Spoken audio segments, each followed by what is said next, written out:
আচ্ছা, পশ্চিমবঙ্গের অনেক ভোটার হঠাৎ করেই একটা নোটিশ পাচ্ছেন, আর সেই নোটিশটা পেয়েই কপালে ভাঁজ। কারণটা কি? নোটিশটা সরাসরি তাদের ভোটার তালিকার অস্তিত্ব নিয়ে যেন একটা প্রশ্ন তুলে দিয়েছে। তো এই যে ২০০২ সালের ভোটার তালিকা নিয়ে এত বড় একটা বিভ্রান্তি তৈরি হলো, এর আসল কারণটা কি? চলুন আজ এই রহস্যের জটটা একটু খোলার চেষ্টা করা যাক, আর জেনে নেওয়া যাক ঠিক কী করতে হবে। হ্যাঁ, প্রশ্নটা তো এটাই। মানে ২০০২ সালের ভোটার লিস্টে নাম আছে, দিব্যি ভোট দিয়ে আসছেন সবাই, তাহলে হঠাৎ করে এই শুনানির নোটিশ কেন? এই যে একটা ধোঁয়াশা তৈরি হয়েছে, এর পেছনে আসল গল্পটা কি?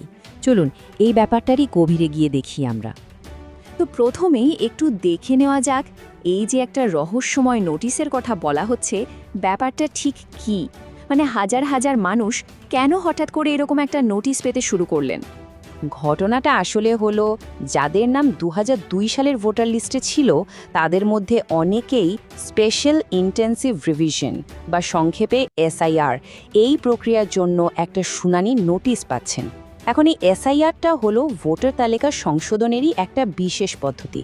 তো বুঝতেই পারছেন, স্বাভাবিকভাবেই এই নোটিশ হাতে পেয়ে অনেকেরই রীতিমতো আতঙ্কিত।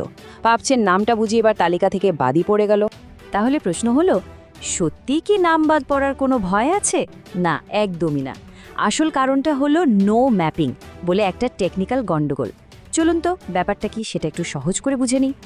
এই নো ম্যাপিং শব্দটা শুনতে হয়তো একটু জটিল লাগছে, কিন্তু বিষয়টা খুব সহজ। মানে বুথ লেভেল অফিসার বা বিএলও তার কাছে যে অ্যাপটা থাকে, সেই অ্যাপটা ২০০২ সালের পুরনো ভোটার লিস্টের ডেটার সাথে এখনকার ডিজিটাল লিস্টের ডেটাকে মেলাতে বা বলা যায় ম্যাপিং করতে পারছে না। সোজা কথায় এটা জাস্ট একটা ডেটা কানেকশনের সমস্যা, আর কিছু না।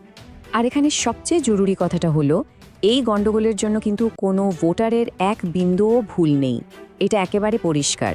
নির্বাচন কমিশন নিজেই কিন্তু এটা স্বীকার করেছে যে এটা পুরোপুরি একটা টেকনিক্যাল এরর বা প্রযুক্তিগত ত্রুটি। সুতরাং চিন্তার কোনো কারণই নেই। কিন্তু ভাবার বিষয় হলো, একটা সামান্য টেকনিক্যাল গণ্ডগোল কি করে সেটা রাজ্য জুড়ে এত বড় একটা জনরোষ আর রাজনৈতিক বিতর্কের জন্ম দিয়ে দিল। এর প্রভাবটা কিন্তু ধারণার চেয়ে অনেক বেশি গভীরে চলে গিয়েছিল। ব্যাপারটা এতটাই সিরিয়াস হয়ে যায় যে রাজ্যের মুখ্যমন্ত্রী থেকে শুরু করে শাসক দল সবাই যখন এই নোটিশ নিয়ে প্রশ্ন তুলতে শুরু করলো, তখন এটা একটা বিরাট রাজনৈতিক বিতর্কের চেহারা নেয়। আর স্বাভাবিকভাবেই নির্বাচন কমিশনের ওপর খুব তাড়াতাড়ি ব্যবস্থা নেওয়ার জন্য একটা চাপও তৈরি হয়। এই সমস্যাটা যে শুধু সাধারণ মানুষকেই ভুগিয়েছে তা নয়, এর একটা বড় উদাহরণ হলো বারাসতের সাংসদ কাকলি ঘোষ দস্তিদারের পরিবার। ভাবুন, তার পরিবারের ৪ জন সদস্য, এমনকি তার ৯০ বছরের মাকেও শুনানিতে আসার জন্য নোটিশ পাঠিয়ে দেওয়া হয়েছিল। এই একটা ঘটনাই বুঝিয়ে দেয় যে সমস্যাটা ঠিক কতটা ছড়িয়ে পড়েছিল। তো এই যে এত বড় একটা বিভ্রান্তি আর বিতর্ক তৈরি হলো, এরপর নির্বাচন কমিশন কিন্তু শেষ পর্যন্ত নিজেদের ভুলটা স্বীকার করেছে আর একটা নতুন নির্দেশিকাও জারি করেছে। আর এটাই হলো সবচেয়ে বড় স্বস্তির খবর। দেখুন, কমিশন যে শুধু ভুলটা মেনে নিয়েছে তাই নয়, তারা রাজ্যের সমস্ত জেলা শাসককে চিঠি দিয়ে পুরো পরিস্থিতিটা সামলানোর জন্য একেবারে স্পষ্ট নির্দেশও দিয়ে দিয়েছে। তাহলে সমাধানটা ঠিক কি? কমিশনের ৩ দফা নির্দেশিকার মধ্যে এর উত্তরটা লুকিয়ে আছে। ১ নম্বর, ২০০২ সালের লিস্টে নাম আছে এমন কাউকে আর নতুন করে নোটিশ পাঠানো যাবে না, এটা বন্ধ। ২ নম্বর, যারা অলরেডি ভুল করে নোটিশ পেয়ে গেছেন তাদের ওই শুনানিতে যাওয়ার কোনো দরকারই নেই।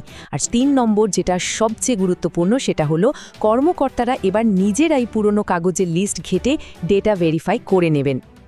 আচ্ছা, তাহলে সবথেকে বড় প্রশ্নটা হলো, যাদের কাছে ইতিমধ্যেই নোটিশটা চলে এসেছে তারা এখন ঠিক কি করবেন? ব্যাপারটা খুব সহজ। আগে নোটিশে বলা হয়েছিল সশরীরে শুনানিতে যেতে, তাই তো?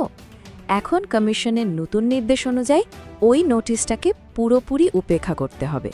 মানে সোজা কথায় কিচ্ছু করার দরকার নেই। কিন্তু এখানেও একটা প্রশ্ন থেকে যায়, তাই না? যে তাহলে ভেরিফিকেশনের জন্য কি কর্মকর্তারা বাড়িতে আসবেন? এর উত্তর হলো হ্যাঁ, আসতে পারেন, তবে ঘাবড়ানোর কিচ্ছু নেই।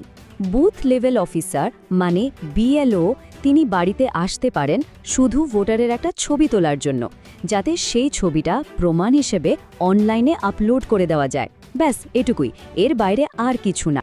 তাহলে এত আলোচনার পর সার কথাটা কি দাঁড়ালো?